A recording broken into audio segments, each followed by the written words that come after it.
आज फिर mummy papa में लड़ाई शुरू हो गई। पता नहीं किस बात पर पापा चिल्लाने लगे। तो मम्मी ने बर्तन उठाकर नीचे फेंक दिया और दोनों चिल्लाने लगे। पापा कहने लगे मम्मी की गलती है और मम्मी पापा पर इल्ज़ाम लगाने लगी। मैं बहुत डर गई क्योंकि पापा मम्मी को मारने लगे और मम्मी और मारो मुझे और मारो बोलकर ज़ोर ज़ोर से चीखने लगी। मैं डरकर अपने कमरे में जाकर छुप गई।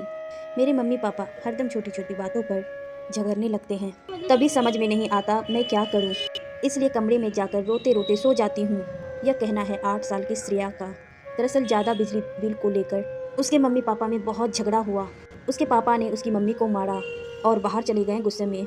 उसकी मम्मी ने पूरे घर की लाइट और पंखा बंद कर दिया। लेकिन लड़ते वक्त यह दोनों भूल गए कि उसका बहुत ही प्रतिकूल असर श्रेया पर पड़ रहा है। लड़ते समय उन्हें यह भी ख्याल नहीं रहा कि आसपास कौन है।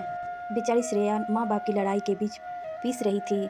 वह इतनी डरपोक बन चुकी है कि उसके माँ पापा का बातें करना भी उसे झगड़ा ही लगता है। डर जाती है कि पता नहीं कब दोनों झगड़ने लग जाएं। हर बच्चे के माता पिता में थोड़ी लड़ाई झगड़े होते ही हैं। यह कोई बड़ी बात नहीं है, लेकिन जब छोटे मोटे झगड़े भयंकर लड़ाई में तब्दील होने लगते हैं, बच्चों के सामने ही एक पार्टनर दूसरे पर प्रहार करने लगते हैं, तो बच्चे आहत हो उठते हैं। उनमें नकारात्मक सोच गहराने लगती है।